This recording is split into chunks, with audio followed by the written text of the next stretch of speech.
What's going on, guys? Welcome back to the channel. And as you guys can see, we got a new car. Yep, was for the meantime. So my car is at the dealership. I ended up taking it in there because they're going to be replacing the whole shifter assembly. Whenever I mentioned it to the dealership, I thought that they were just going to be replacing the little bezel that goes on top. It does have some stress cracks, and I thought that they were just gonna probably pop it up and put a new one in, but that's really not the case. I guess they just went ahead and ordered the whole assembly, which I'm not complaining. Yes, the car's gonna be in there for a little while longer, but I mean, it is what it is. I get to drive the 440i and I get to make a video about it. So I got lucky that I didn't get the 330i, because obviously that would have just been a little bit boring to me to make a video about it. Obviously it would have been cool, I guess, to give you guys my opinion on that car itself, but the cool thing about the M440i is that price wise, they're about the same as what I got my M3 for. So if you're looking at a 2018 M3, you're looking around the same price range as what you can get a 440i if you look around. Obviously some 440i's are a little bit more expensive. They're up in the 60s. But even if you get like a competition M3, you're looking at paying close to 60 grand for a 2018. Mine's not a competition, so mine was a little bit cheaper than that. But I mean, obviously it's just gonna be minor differences. If you get a regular M3 2018, then depending on the mileage, the options, whatever, the location that you're in, the prices might be about the same as a 440i. So I figured, why not make a video, give you guys my opinion. I've had the M3 for about 3 months.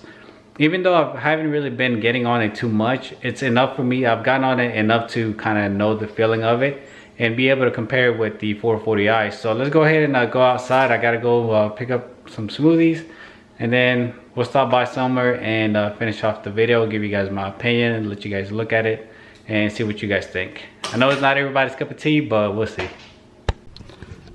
All right, guys.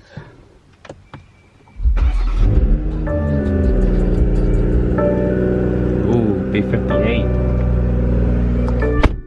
So I gotta say, the B58 does sound beefier than the S55. I mentioned it on one of my posts, and apparently some people think that it was a joke or something, whatever. I don't know. I don't even know what they were thinking. But anyways, yes, the S55 has a higher pitch, but it's a higher pitch that once you have it, you learn to appreciate it. And obviously, if you have somebody that just throws, let's say, a straight pipe, let's say cat lift down pipes, and then a straight pipe exhaust, obviously that car is gonna sound like crap. So in order to get the S55 sounding correctly, you got to get a proper exhaust system that prevents the rasp. And obviously you guys know that there's the equal length mid pipe, that's an option, and then you pair it up with the muffler. So right now the exhaust system that I have actually sounds pretty good. And I mean, just to start up with this one, with the B58, it does have a little bit of a growl, and you can tell it's got that good beefy B58 sound that a lot of people tend to love. Obviously the N55 is good as well. The N54 doesn't sound as good to me as the N55 and the B58, but I feel like it has to do something with the twin turbo setups as well. Alright guys, so I'm gonna have to hold the camera and drive. But anyways, my first impressions on the car is that this car is a lot more comfortable than the M3. Obviously this car is not lowered. This car probably has a less stiffer suspension from factory than the M3. The only thing different on the M3 is that I changed the springs. The shocks are still the same, and also I keep my car in sport mode suspension most of the time, or all the time, unless I'm like going somewhere on the highway for like a long drive, and I'll switch it to comfort. But aside from that, the car pretty much stays in sport mode for the suspension. So now let's go ahead and switch it over to sport mode now that we're going to be getting on the highway. In 1,000 feet, merge onto I-40 West. Let's see what it feels like.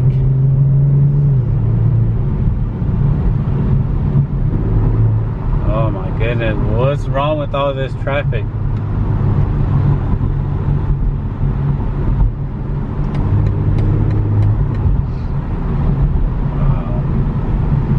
Wow, dude, really? Perfect.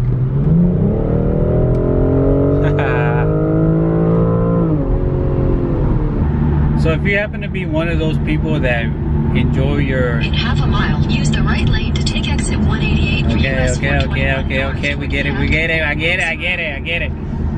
Sheesh, I'm trying to make a video here. So, if you're one of those people that can appreciate or really like your technology in the cars, this car Use the would right really lane be... to take exit 188, then use the middle lane to keep left at the fork. This car would be for you compared to the F series. Obviously, there's... Use the middle lane to keep left. Okay. I forgot what I was gonna say. Continue on US 421. Yes, I am gonna continue. Okay, and then I'm gonna take the exit. Okay. I know where I'm going. Let me shut you off. So, anyways, if you like your technology in the cars, I would recommend these.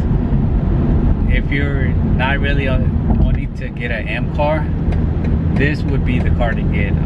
If you want power, if you want like the comfort, the G20 or the G30, I'm sorry, damn, this one thing that I hate about the lane assist is that if you don't signal, the damn steering wheel starts trying to fight you. Come on, like BMW, they're trying to force us to use the return signals here. But yeah, so if you like the technology, the G20, the G22 are the cars to get. Obviously, if you're not going to be modifying them too much. The thing with these cars and why I was going to consider the G20, but I chose not to, just because obviously the G20, yes, it's a comfortable car, it's a fast car, it has potential to be fast, but the aftermarket support for those cars is very limited still to this point. You can only do so much to the cars itself, so I felt like I probably would have gotten bored with the car. And this is a car that I feel like, even though it's new, I don't find it that appealing to me at this moment, at this point in life, or what I'm doing. I just don't really see it happening as a car that I want to keep running. Damn you, camera! Oh, I hope this works. It sucks that I don't have my camera mount, but hopefully this will kind of give you guys a little bit of angle. So I'm about to get on the highway. This is probably the only space that I'm actually going to be able to test out how the car picks up speed. Continue on US 421 south for 2 miles. More than likely I'll end up stopping once I get to about like 65 or 70 miles an hour. Obviously it's not my car, so I'm not going to open it up too much.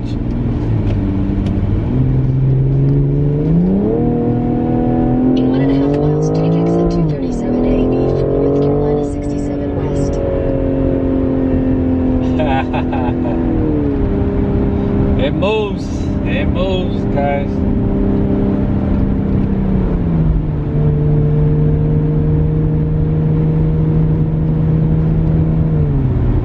Did I go the right way? Yeah. So, it moves, guys. It moves. But it doesn't have that raw feeling like the M3 does. Like, the car just itself feels way more sportier than this. And obviously there are two different categories. I'm not gonna say I can't compare it with the new M3s, but for what you get, this car is actually a good car. If you really don't want to get into like the M pricing when it comes to maintenance and things like that, this is definitely the car to get. I just wanted an M3 just because I wanted to experience one, to be honest. Like, I didn't want to go through all the BMWs that I've owned without having to own an M3. Take exit. Okay. So yeah, so I'm glad that I got the M3. If I would have gotten the M440i, I probably would have been bored, just to tell you guys the truth. When you have it in sport and you have it in like the S mode, the downshift that this car does, it just sounds so good. Like when you're just coasting down and it starts downshifting for you. I'm not gonna lie, I'm liking this car, but like I said, it doesn't feel the same as the M3. It just just doesn't. And In it's got 1,000 feet, turn right onto Robin Hood Road. the M3 has a different feel, but this car is nice. I approve, honestly. I mean, despite the grill, everything else about the car is great. But once we stop to a certain location, then I'll probably do like a little walk around, talk about the exterior, some of the interior of the car, because it's kind of hard to record without having a actual camera mount.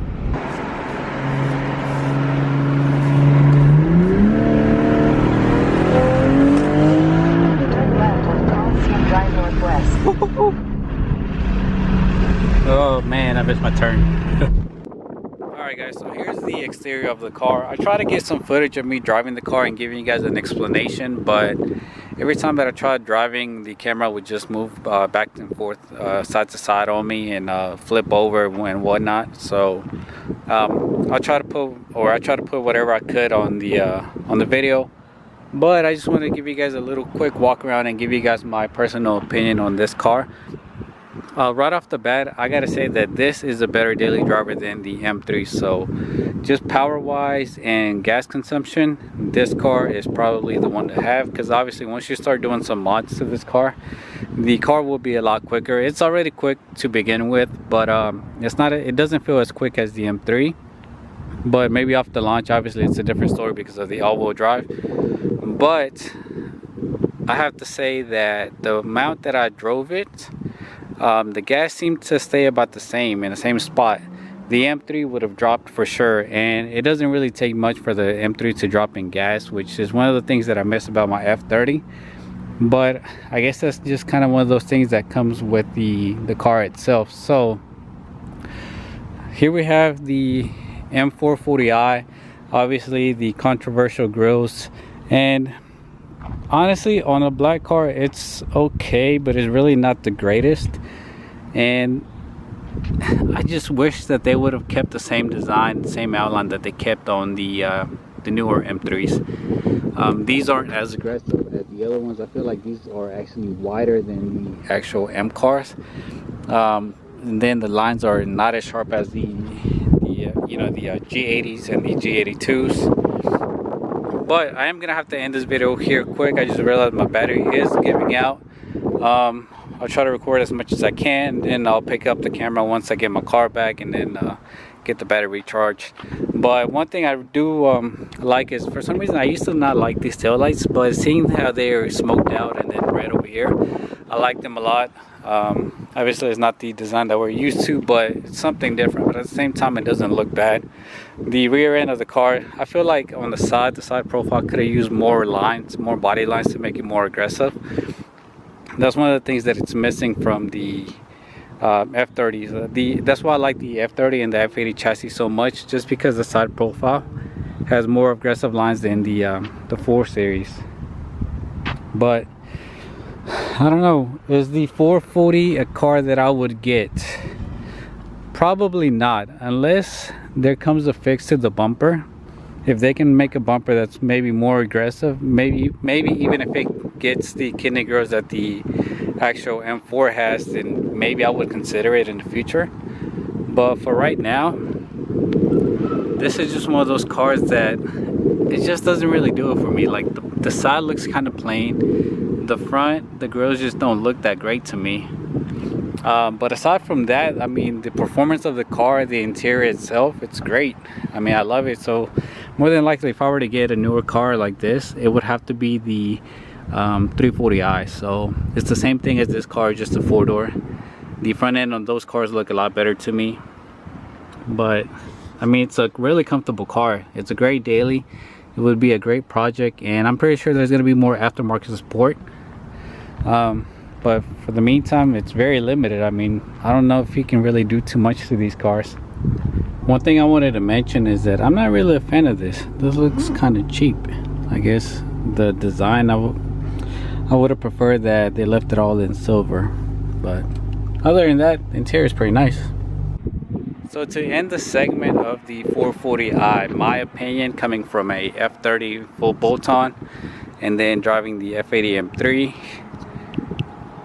I give it about, aside from the looks, I give it about an 8 or a 9 for a car to have as a daily.